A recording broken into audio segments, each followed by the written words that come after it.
Dans l'arène du MMA, la victoire n'est jamais garantie. Chaque round est une tempête, chaque coup peut être le dernier. Et pourtant, certains traversent les flammes sans jamais tomber. Ils s'appellent Khabib Nurmagomedov, Khamzat Chimaev, Ilia Topuria. Certains sont encore debout, d'autres ont disparu, mais tous ont un point commun. Le poids immense de l'invincibilité, un honneur rare, mais aussi une cage invisible. Car ne jamais perdre, c'est parfois ne jamais respirer. On ne parle pas juste de statistiques, on plonge dans la psyché des invaincus. Dans ce gouffre entre fierté absolue et terreur de chuter, l'histoire commence en Russie. Un jeune garçon s'entraîne dans les montagnes du Daghestan. Il lutte, il chute, il remonte. Khabib Nurmagomedov n'a pas juste été formé à gagner, il a été formé à refuser l'idée même de perdre. Son père, Abdulmanap, ne lui a pas appris le sport, il lui a appris la discipline, l'honneur, la guerre mentale. Quand il entre à l'UFC, Khabib est déjà une machine, mais ce qui le rend différent, c'est son impénétrabilité mentale. Rien ne l'ébranle, ni les provocations de McGregor, ni les blessures, ni la pression d'un combat pour le titre. Pourquoi ? Parce que dans sa tête, il a déjà gagné. Khabib combat comme s'il défendait une promesse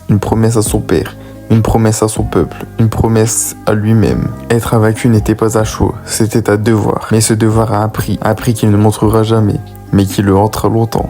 Islam Makhachev, lui, n'a pas eu le luxe de l'invincibilité totale. Dès son 13e combat, il chute contre Adriano Martins, un chaos brutal, fulgurant en 1 minute. Et ce moment a tout changé. Ce n'est pas juste une défaite, c'est une cicatrice mentale. Le Daghestan tout entier attendait un nouveau Khabib. Et soudain, la légende naissante s'effondre. Mais cette chute a fait de lui un soldat bien plus redoutable. Contrairement à Khabib, Islam connaît la peur de tomber. Il a goûté au vide. Et à chaque combat après ça, c'est un combat contre cette mémoire. Quand il affronte Volkanovski 2 fois, puis Dustin Poirier, il ne cherche pas juste la victoire. Il cherche l'effacement du doute. Mais au fond de lui, il reste ce poison, cette unique défaite. Et c'est là qu'un invaincu qui a chuté devient plus dangereux encore. Parce qu'il ne veut plus jamais ressentir ce vide. Si Khabib incarne la foi et Islam la reconstruction, Khamzat, lui, incarne la rage. Chimaev n'est pas juste un vaincu, il est sauvage. Une énergie brute, incontrôlable, incontrôlé. Actuellement en 14-0, il a démoli tous ses adversaires avec une fureur qui frôle le chaos. Mais derrière cette rage, il y a une peur silencieuse. Peur de l'échec, peur de décevoir, peur d'être vu comme surestimé. Son combat contre Burns l'a montré.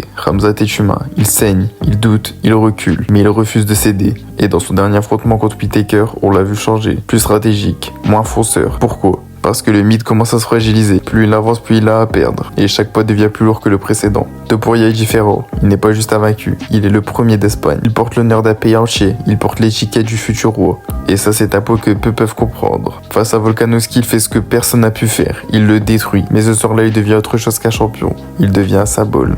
Et à partir de ce moment, chaque mot, chaque action, chaque combat doit être parfait, car les invaincus, dans les yeux du public, n'ont pas le droit à l'erreur, pas le droit de se montrer vulnérables, pas le droit de dire qu'ils ont peur. Et ce masque peut devenir une prison.